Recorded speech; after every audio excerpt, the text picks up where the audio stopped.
And then on Monday night, the Hoosiers and Syracuse went down to the wire in a classic.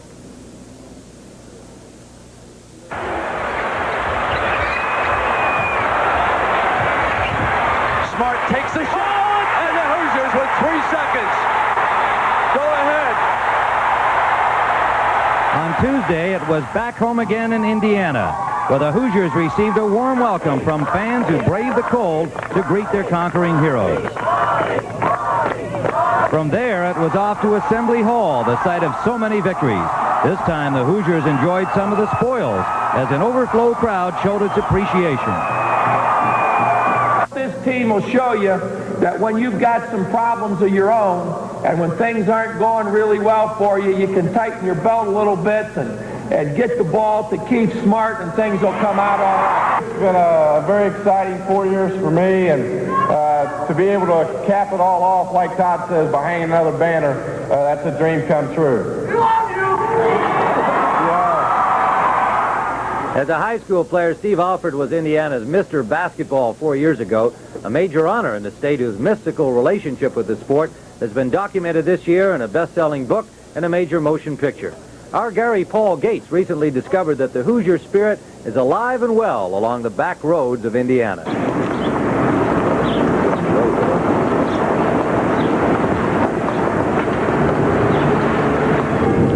Sunday morning, in a state where the other religion is basketball. This is Couts, a small and obscure farming community tucked away in the cornfields of northern Indiana. But Couts still has its own high school, and that makes it part of a vanishing breed. A throwback to a more innocent era when small country schools formed the roots of Indiana basketball. And in this year's tournament, the Couts Mustangs won a division championship for the first time ever in their long history. And that victory swept this town into a state of delirium known as Hoosier hysteria.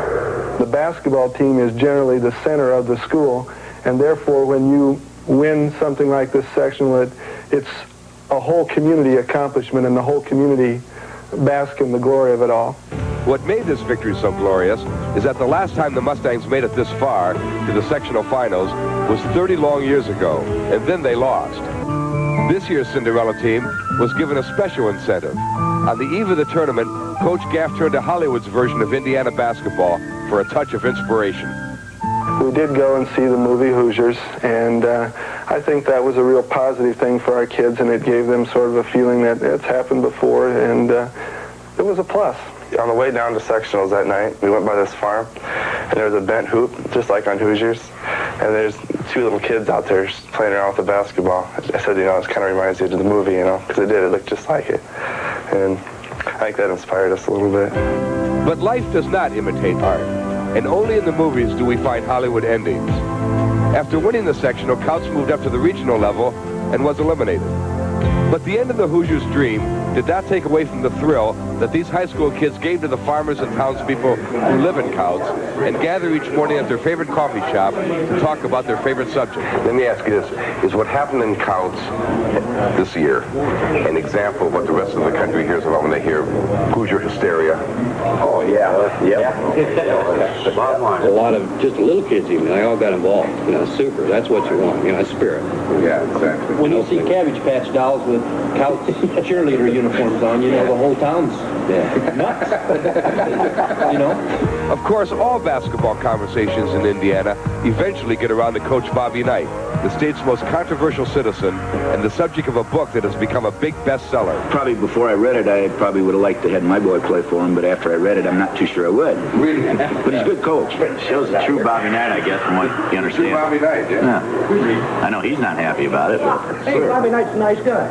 Well, I got to ask you, as a visitor from out of town, from out of state, what is it about Indiana basketball that makes it so crazy and mad and wonderful? Everybody's still just they love basketball here. I mean, we had the fans then, we got them now, nothing's changed. Yeah, that's great. It's the same. If you look out on a basketball floor around town, they're dribbling basketballs almost from the time they get up and start walking. Everybody's involved. And, yeah, it makes an impression on you. It's all tradition. There are those who claim that tradition isn't what it used to be, that the decline of the farms has taken the edge off the down-home roots of Hoosier basketball. But But what happened in Couts this month is convincing proof that nothing has really changed in the small country towns of Indiana, where basketball is not a game so much as a way of life, a religious crusade. For CBS Sports, I'm Gary Paul Gates.